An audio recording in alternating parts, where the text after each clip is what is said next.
Thank you. Hank Aaron hit his 700th home run against Ken Brett, pitcher for the Philadelphia Phillies, that positioned him to break Babe Ruth's record. So that was what was happening this day 50 years ago. With that, Jennifer, please introduce our guests and visiting Rotarians. Can you hear me? All right, we've got some guests today, and we are thrilled to have you guys with us. First, we're going to introduce Colleen. Colleen Atwood is a local architect. Sorry, the word flew right out of my head. And she is going to be a prospective member. So we're in the application process with her. So we're thrilled to have her back with us. Welcome.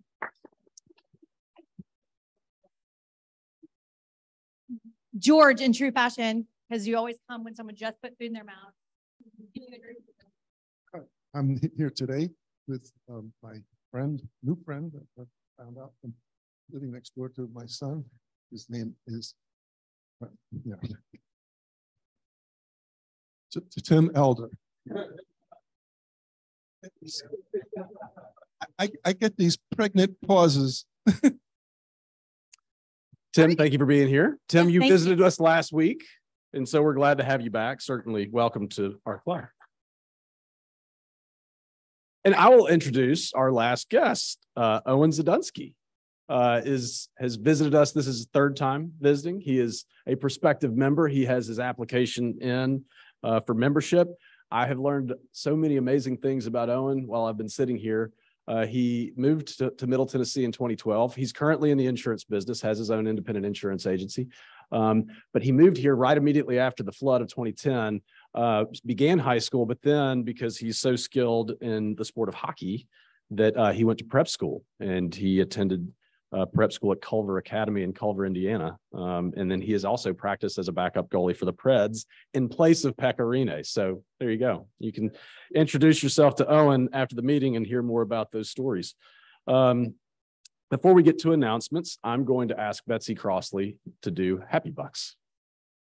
All right. Who's happy today? Summertime, it's gorgeous.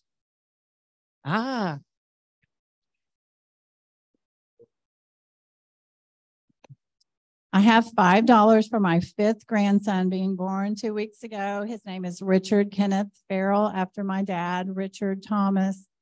I got to spend 2 weeks with them in Memphis. Everybody's doing great, and I'm just so happy. That's wonderful. Who else is happy? I did wear my tennis shoes today. I'm so excited. Just trying to be a good friend. Hope you get all your steps in today. Right. Okay. So yesterday was my 5th chemo treatment, but I'd had a CT scan earlier in the week, and they said that all my tumors are shrinking. So that is awesome news.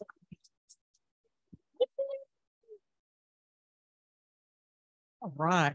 That's extra good news. Anybody else is happy? All right.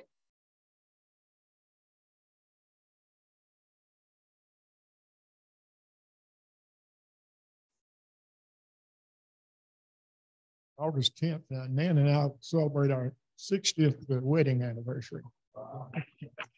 Wow. I'm a little early with this announcement, but we're going to be out of town when it happens. Congratulations, Lewis. Congratulations. That is fabulous. Working on that. I've got about 17 more years, but I'm working. Well, based on the installation banquet, I would be curious to hear how many years she said that they've been married. So he says 60. She might say a different year. All right. Anybody else happy? Going on. Thank you. Wonderful. Well, thank you very much, Betsy. And we do have a few announcements today. I do want to remind all board members here that we will have a very brief board meeting after this. We've got some important business to take care of. And while I say that, I also want to update everybody in the club on Jeff Brown's status. He is home. He's doing better. I think every day he is improving. He continues to need your prayers because I do think there are some complications from his recent stroke that happened at the end of June that he's continuing to have to deal with. So please continue to keep him in your prayers. I also would like to invite Larry Kane to the podium to make a couple of announcements concerning the golf tournament. Larry? Thank you, Drew. 52 days till the golf tournament. 52 days. So I have this little, what do you call this? Yeah, cartoon that Jennifer Shepard gave me several years ago, which I love, and I see it. You see it every year, so we're going to look at it once again because it's pertinent. So why do we do a golf tournament? To raise money for BRCCF, right? Who can get another sponsorship this week?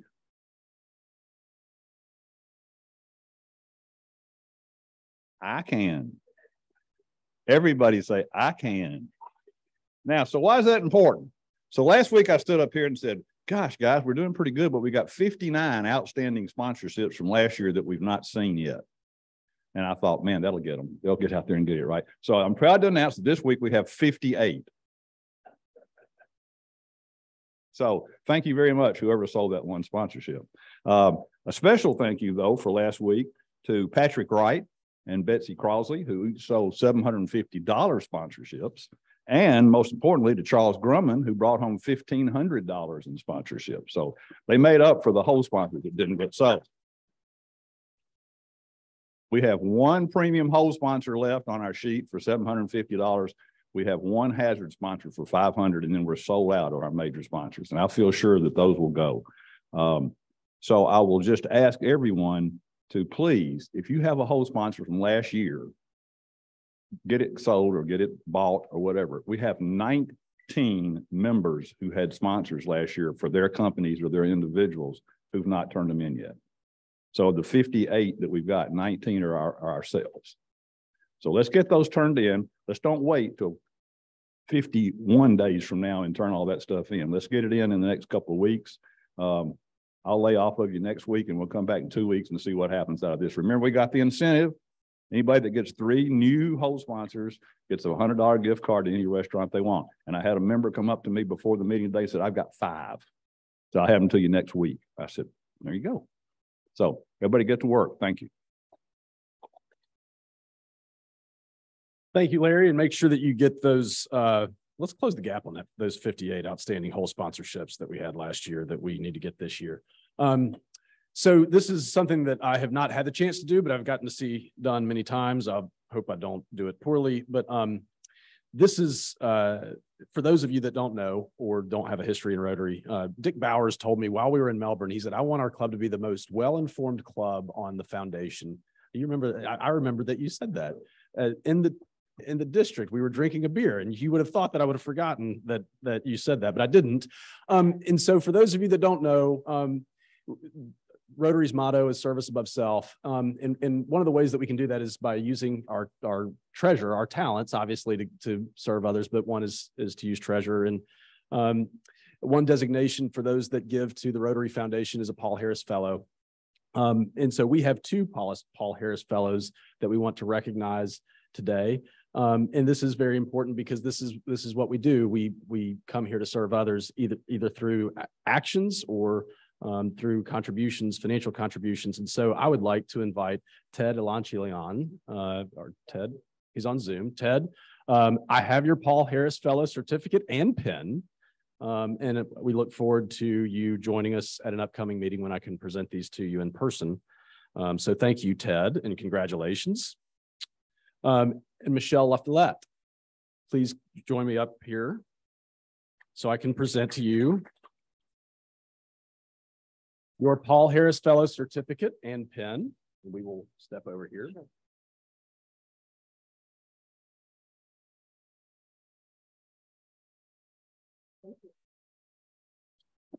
Congratulations, Michelle.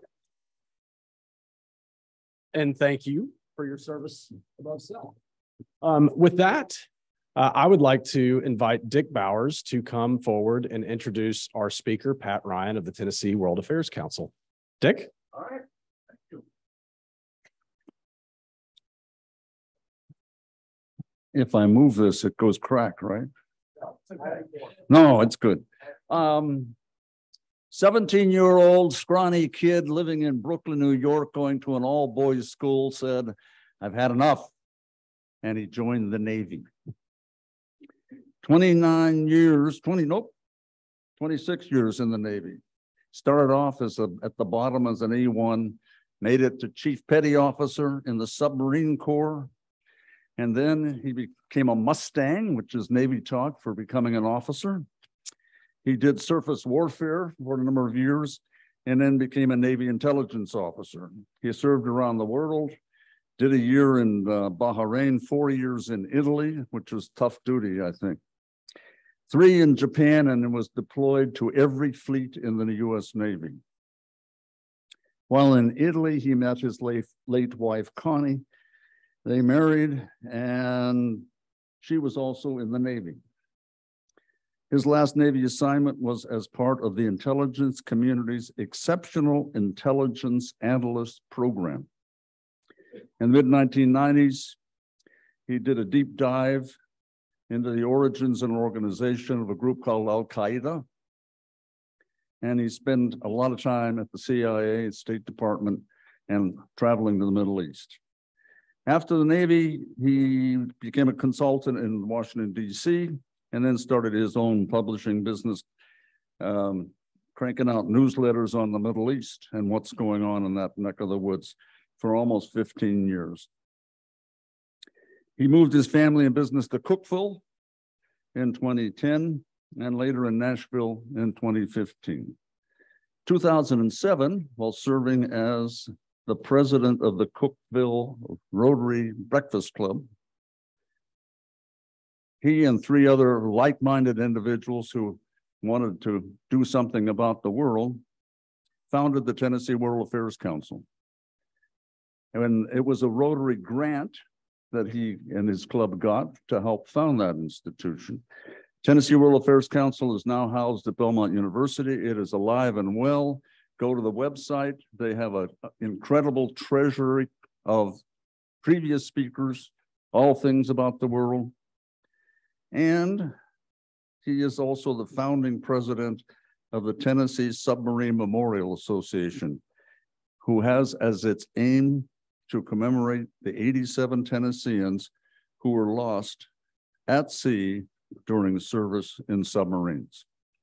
It's a big pleasure for me to introduce my buddy, Pat Ryan.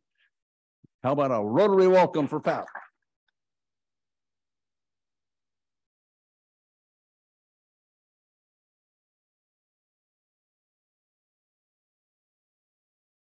Well, thank you very much, Dick.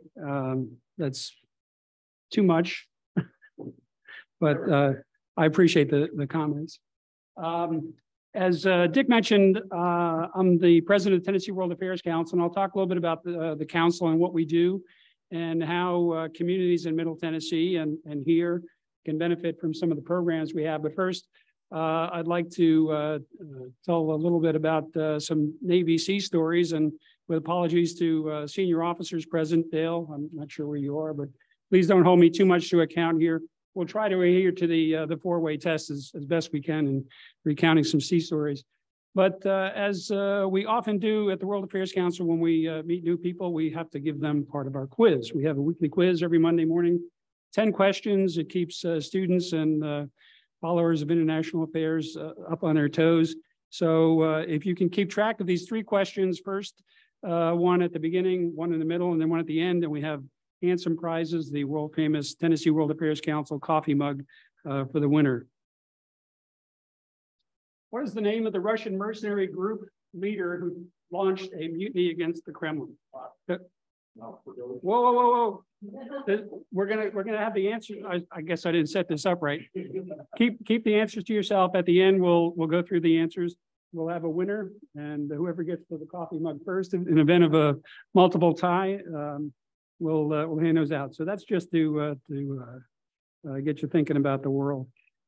As Dick mentioned, my initial time in the Navy, after doing penance of living in Bahrain in 1973, after initially joining the Navy, I spent a year on the flagship of the Middle East Force, but then volunteered for submarines and went into attack submarines and ballistic missile submarines back in the Tom Clancy era of the Navy. And just to give you a little synopsis of what we were doing back then from people who have signed oaths that we cannot discuss any of this. We frequently reference things like Hunt for Red October. So you have kind of an idea of what went on back then. We like to say among submariners that we weren't there, we didn't do it, and that's all we're going to tell about it. And trying to keep with the four-way test, I can neither confirm nor deny that I bumped into Tom Clancy at a Kmart in suburban Maryland back in 1974. I told him, though, he's got to change the first name. He can't go with Patrick. And these are some scenes from probably a well-known, among the audience here, well-known film about submarining. But getting into the real world, this was the USS Pargo, an attack submarine. That was the ship that won the Cold War. And that's 19-year-old Pat Ryan standing on the roof of the sub school in New London, attending periscope photography school. We did a lot of intelligence collection, chasing bad guys, that kind of thing. But again, a lot of us can't say much about what we did. So I did find this illustration. I hope you can see it from the back of the room. I'll describe what you're seeing here. This was displayed at a museum in Hawaii, and it's an attack submarine mission during the Cold War in the Atlantic. Just to give you a little description of what's happening here, in the northeast corner above the Greenland, Iceland, UK gap, a Yankee-class submarine was detected by American intelligence sources. And during the Cold War, we had undersea sonar arrays, aircraft flying out of Iceland, and intelligence when we knew the submarines were leaving the North Fleet. In that time era, you can see the submarine, the Yankee class, over on the left-hand side. Those were ballistic missile submarines, and when they deployed to the Atlantic, the range of the missiles, they'd have to come down to the East Coast if they want to be within missile range. So these guys would head out, and we'd send out attack submarines. And according to this illustration, the Batfish, in this case, tailed this guy for, I think, 57 days, 56 days. And the idea was that these ballistic missile submarines were holding our cities at risk during the Cold War. They could fire their missiles fairly close into the East Coast. So the idea was we had attack submarines that had advanced sonar and intelligence capabilities that could track these guys outside of their counter detection range. So for 50+ days, the Batfish was basically trailing this guy without his knowledge that he was there.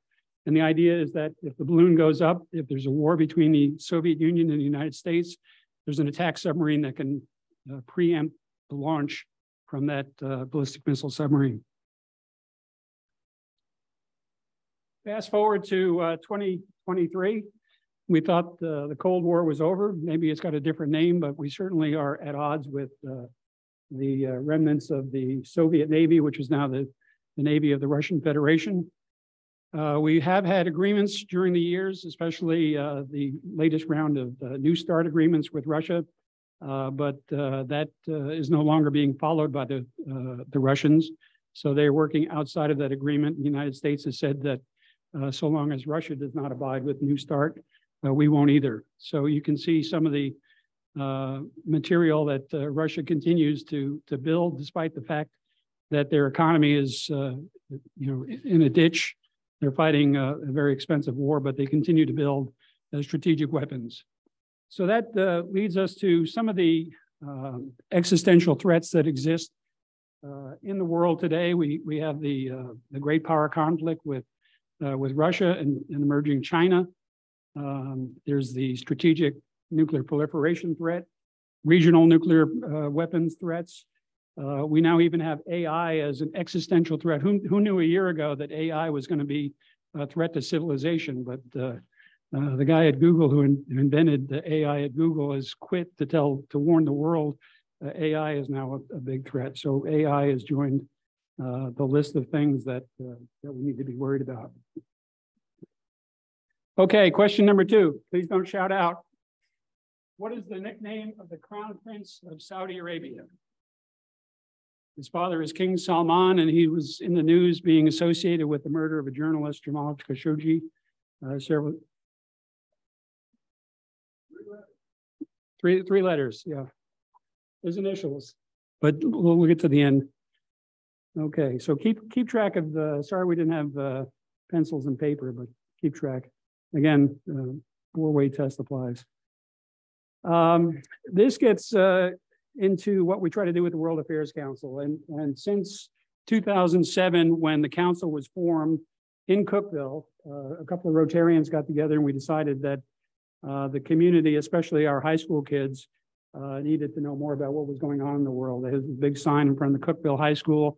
This is an international school, it's an IB school, but really there was not a lot of resources available. And a couple of us had access to people who could come and speak.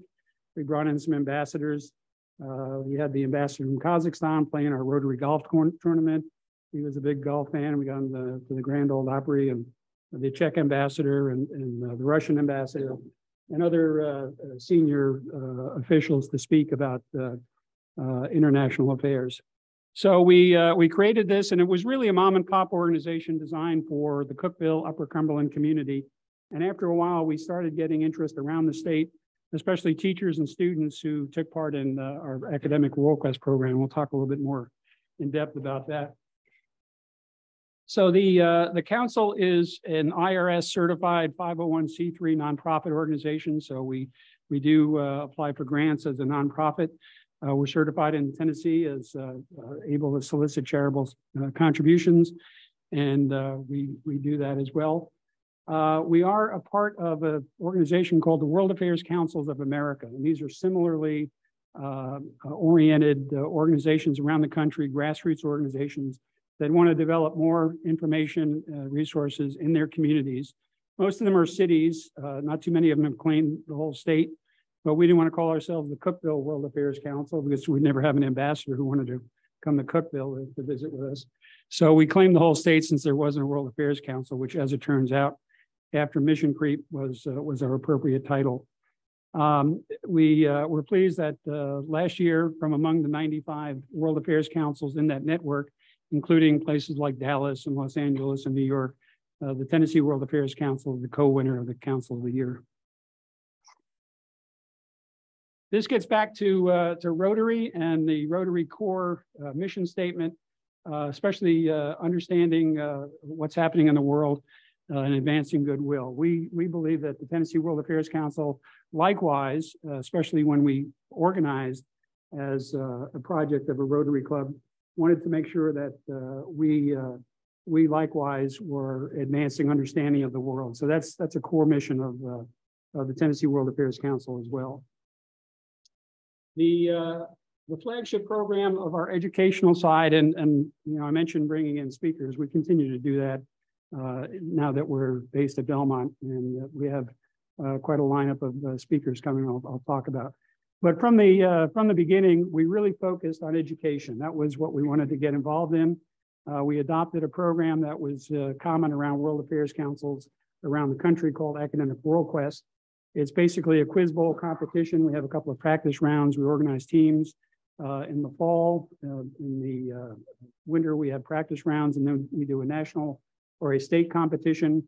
The winning team goes to the national competition in April.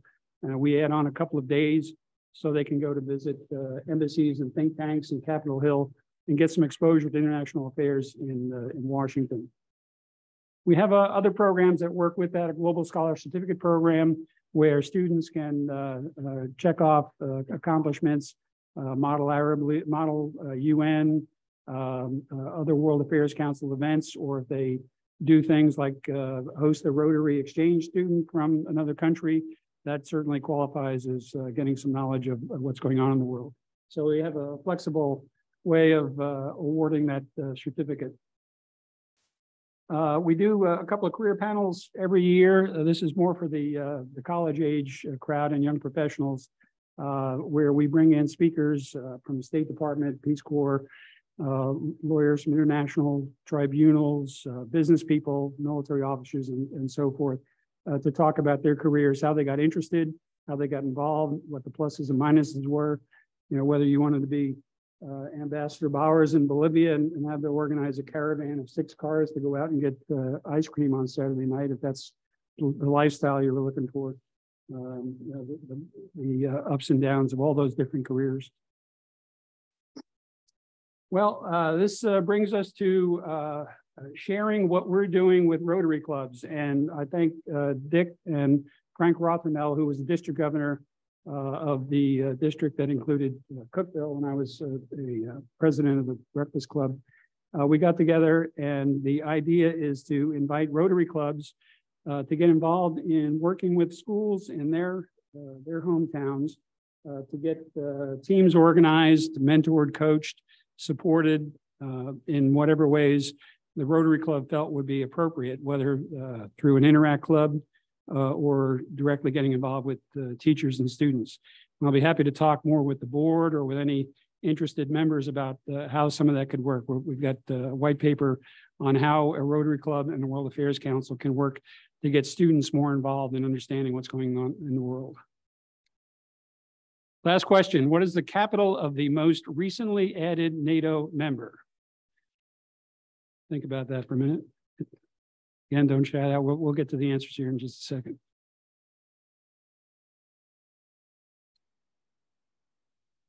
Oh, let me back up here a second. I mentioned speaker programs. We do have a very robust calendar set up for the fall. Next week, Ambassador John Kornblum, former ambassador to Germany, will be speaking on AI and the implications for EU, US, the digital challenges. We have a couple of virtual programs coming up. We will be discussing the Oppenheimer movie, which is trending this weekend. Oppenheimer was the father of the atomic bomb. But we're going to be discussing with Dr. Rachel Bronson, the director of the Bulletin of Atomic Scientists. They're the people who do the doomsday clock every year.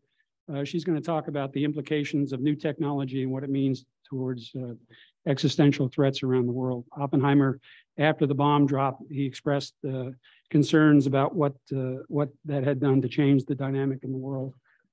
After that, we've got Ambassador Matt Murray from the State Department. He's the ambassador to APEC, the Asia Pacific Economic Conference. The U.S. is hosting APEC this year, and he'll be stopping in Nashville to talk to people about what APEC is about, and also to talk to stakeholders about inputs as they prepare for the conference. Let's see. Daniel Rundy from the Center for Strategic International Studies will be here to talk about his book, American Imperative, Restoring American Leadership Through Soft Power. And then there's a guy you probably heard of, General David Petraeus, former director of the CIA and commander of U.S. forces in Afghanistan and Iraq.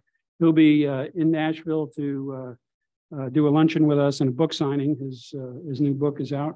And at the end of November, Ambassador Bill Taylor, former ambassador to Kyiv, will be here to talk about Russia and Ukraine. So we have a full lineup of in-person programs, and we continue to do virtual programs for those who don't want to come downtown for a luncheon or an evening event. We have a program called Global Eats. We get members, people who are members of the World Affairs Council together in a small group, and we go to an ethnic restaurant somewhere in the Middle Tennessee area. We typically will have a speaker who can talk about the cuisine or the culture or the history of this or that particular country that we're celebrating. We have a newsletter you can sign up for on our website, tnwac.org, tnwac.org. It's free, although while you're there, if you want to click on the join, that wouldn't hurt either. And if you do get the newsletter every week, you'll get the What in the World weekly quiz, 10 questions to stimulate your appetite for global affairs awareness. And then there's always, as Dick mentioned, a lot of information there, previous speakers that we've had that are documented in our archives. Yes.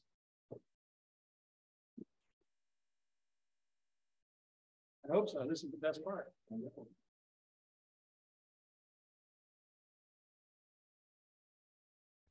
Hi, I'm Olivia, and I want to tell you how the World Affairs Council of Tennessee has helped shape my choice of career. In high school, my senior year of high school, I was invited by the Tennessee World Affairs Council to attend a conference in Washington, D.C.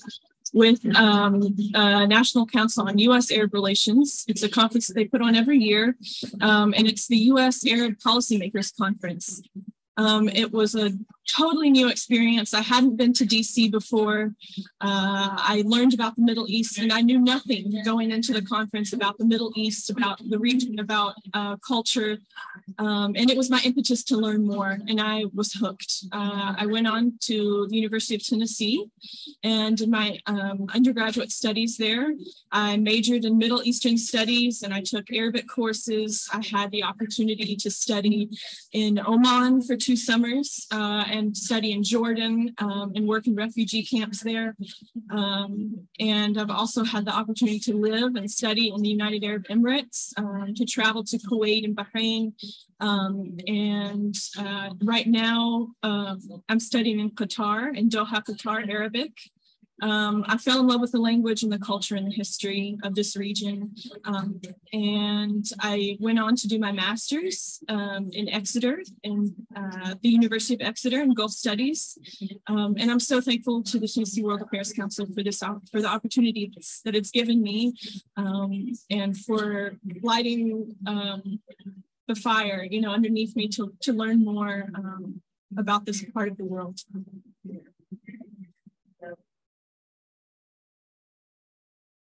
We were just the igniter. The rest goes to her enthusiasm and achievements and everything else. She went on to get a doctorate in Gulf Studies, fluent Arabic. So here's a high school senior from Cookeville, Tennessee. Didn't know what she wanted to do with her life. We took her to one event. The light bulb came on, and now she's a national resource, fluent Arabic speaker and professor of Gulf Studies. So that's what we try to do: turn on light bulbs, inform students, inform the community, help people understand what's going on. Before we get to the answers to our quiz questions, any questions from?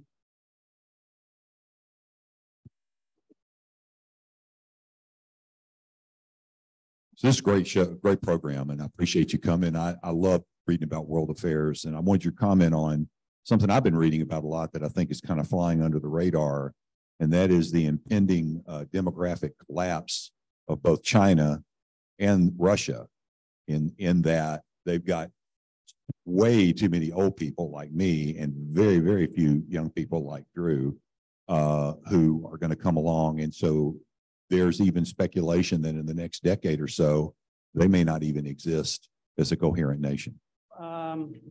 That might be a far-reaching forecast, but you're exactly right. There are demographic challenges, not just in China and Russia, but also Japan has a very significantly aging population. The United States has got an aging population.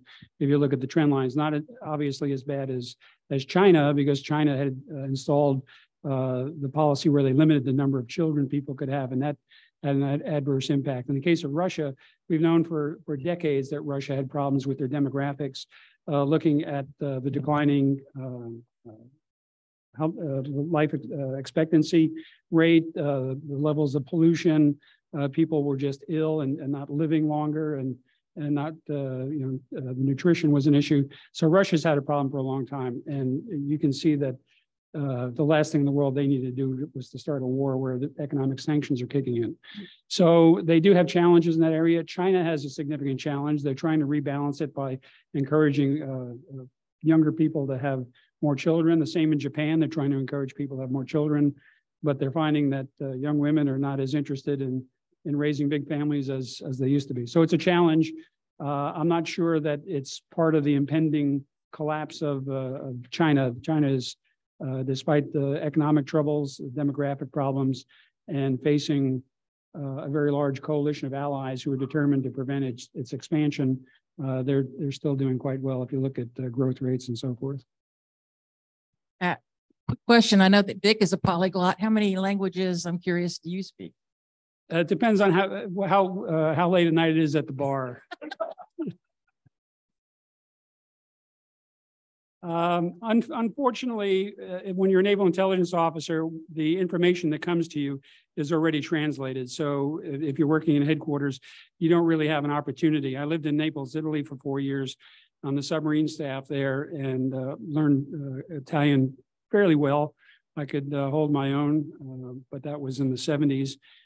Japan 3 years, but I was on a ship that was gone half the time. So the time of and when you're in Tokyo or anywhere else, the Japanese you encounter are always trying to practice their English, so it was hard.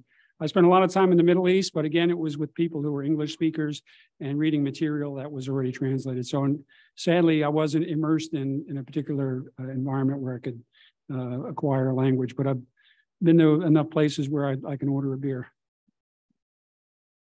I know the Chinese have had an aggressive building of their fleet.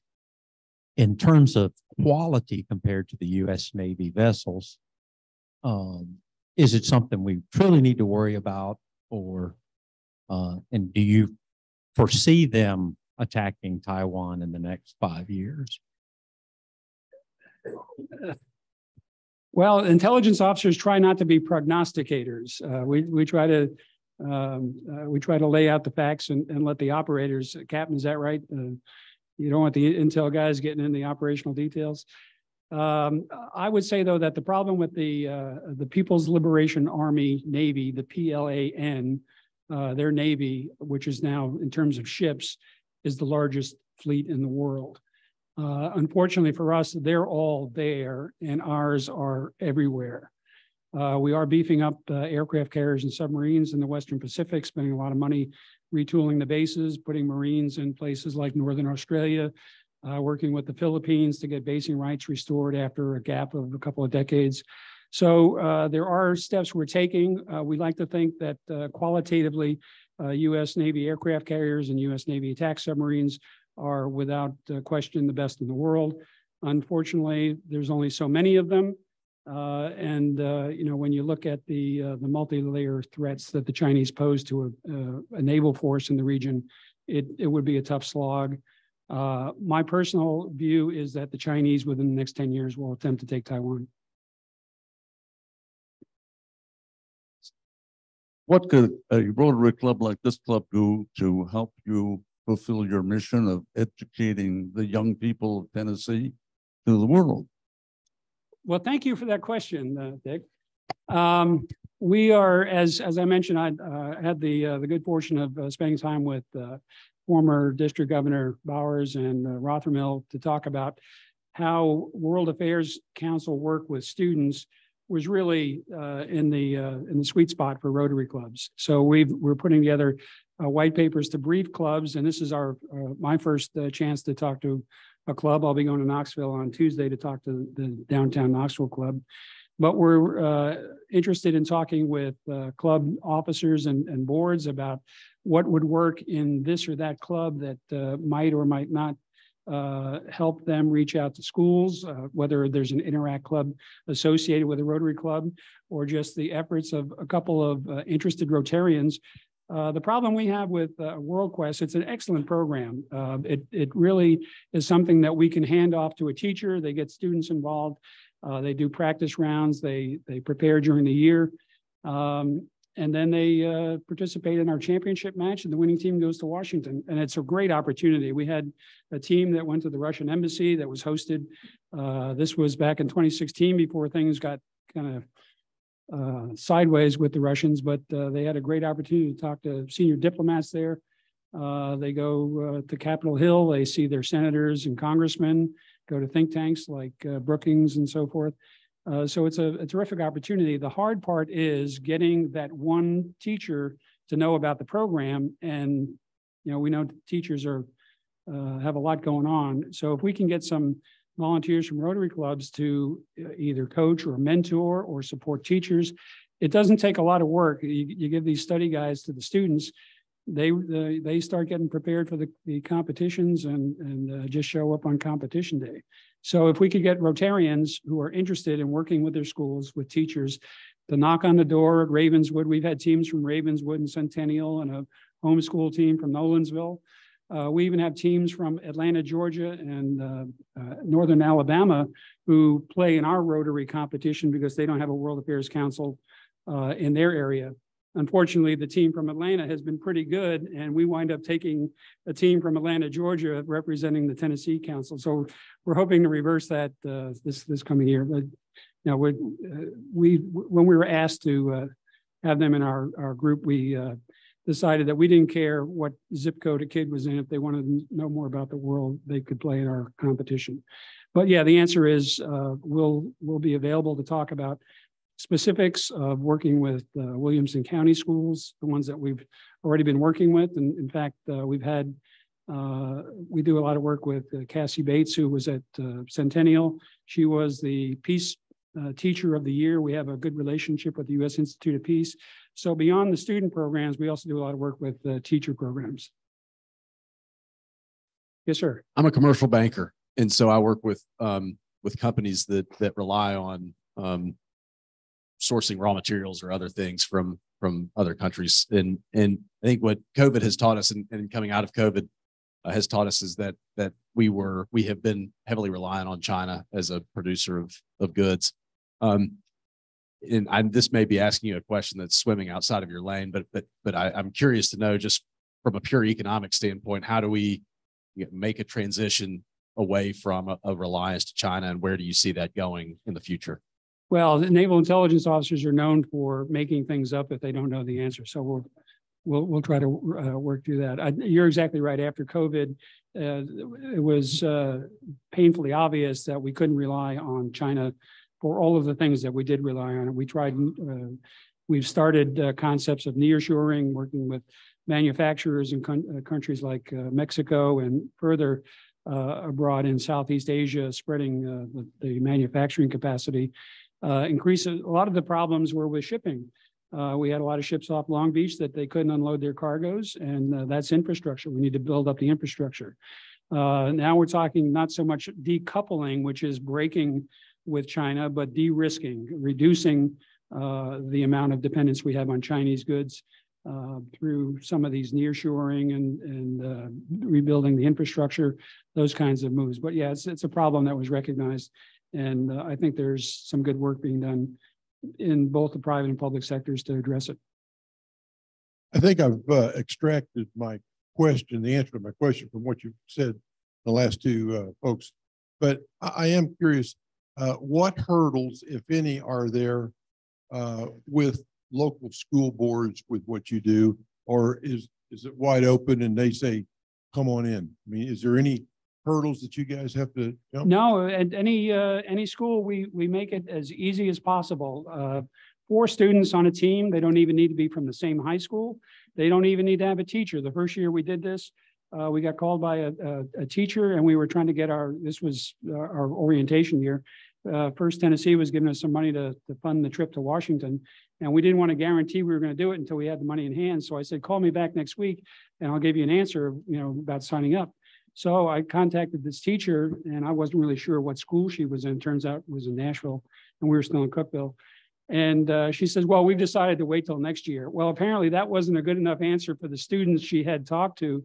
So they got a parent who signed them up, and the parent brought the team to the competition. They won. And then when they went to Washington, the teacher jumped in and took the team under the aegis of the school. So, we take them all manner, homeschool, private school, public school. We've gone to school boards. We've gone to teacher groups. We've laid it all out, and it's just hard getting a teacher. The teachers who are interested may already have a workload. If they're interested in this, they're probably interested in 10 other things that have gotten filled up. So it's hard, but if we can get volunteers to help move the process along, that would be a great assistance in getting more students involved in this. And I personally think this is a great program for young people to show them what's going on in the world besides, the things that fill their media attention. So I'm interested in your relationship with Belmont. Is that just a physical location thing, or are they supporting you? Are they going to develop more relationships through their students, or how's that going to work? Well, when we were in Cookeville and we decided that Cookeville didn't have the shoulders to support a World Affairs Council because the word was getting around, and we discovered that teachers like to travel and eat, and we were doing programs to take teachers to Turkey and that kind of thing. We decided to look to Nashville, and by serendipity, we came in touch with some business professors. They had a grant at the time that required them to do certain things like bringing in teachers and high school students, and we fit the bill, so they invited us to get involved. And I think the first event, we brought the ambassador of Kazakhstan, showed up at 8 a.m. at the Vince Gill room there at the arena. They liked the fact that we show up with ambassadors, and they didn't need to lift a finger. So the relationship, that was in 2009, developed over the years. They eventually gave us a residence on the edge of campus that they owned, that we shared with sister cities as our operating base. We had been a virtual organization. I should mention, we've been an all volunteer group since the beginning. We're trying to bring on an executive director this year and get some paid spots, but we live off roots and nuts and twigs and low-hanging fruit. So it was great that Belmont gave us a physical place, and even up before that point, they were giving us venues. So no matter what size event we had relatively free space, and the relationship with Belmont continues to be terrific. They like that we bring programs and students, and we like that they give us places to do those things. Yeah, fascinating organization, and I didn't know that statistic demographically on China and Russia, because wasn't it China that was like limiting one family, one child? Right. One child policy. Yeah. Years and years, and then they reversed it because it was a loser. Okay, so on a 20-year outlook for the Chinese, I mean, like their Navy is as big as ours, right? I don't know. Is that? They have more ships than we do. Yeah. Are we to fear China, or it sounds like China may be kind of in their element right now, 20 years from now? Where do you see things, let's just say in a 10 and 20-year quick forecast? Yeah, I wouldn't focus solely on the demographic challenge they have. They have expanded their economic connections. There's something called the Belt and Road Initiative, which is an economic outreach across Central Asia. They built a train line that goes from Shanghai to London, building ports across, they call it the String of Pearls. They even have an Arctic Sea route. They've invested heavily in Africa and South America. So their economic growth continues to be a juggernaut compared to, and we have a speaker who's going to come talk about soft power, how America has kind of given up leadership to efforts like the Belt and Road Initiative. So China is going to continue to grow. India just surpassed them in terms of population, but India has some other structural things that the population won't necessarily be that much of an asset to them. But China is going to continue to expand. Their political philosophy is very aggressive. Xi Jinping was just reelected to a third term as president. He will probably remain president as long as he cares to. And he's taken a much more aggressive look towards the West and the United States. He feels that China belongs in the position the United States enjoys now. Captain, did I get it right? Thank you. Wait. One more minute if I could.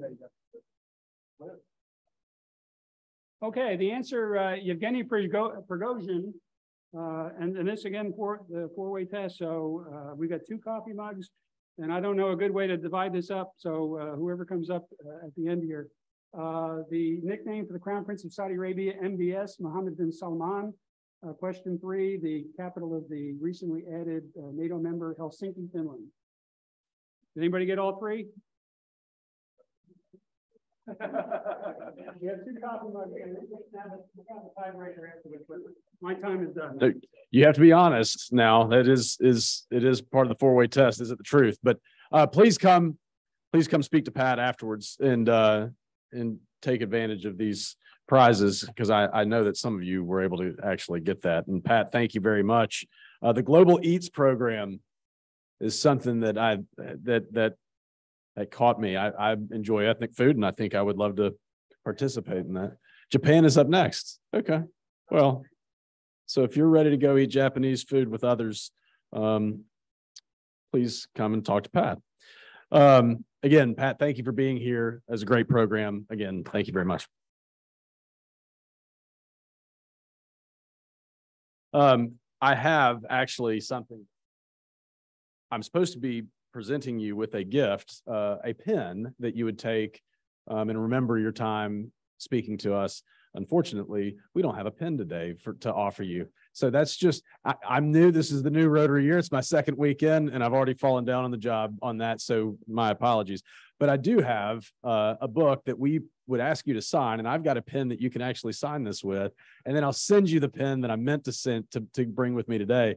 But we would ask that you sign this book. This is a book that is written based on the ideals of the four-way test. We read this to first graders in the Williamson County Brentwood community, and we talk to them about your time with us here. So thank you for that, and I will ask you to sign that with my pen.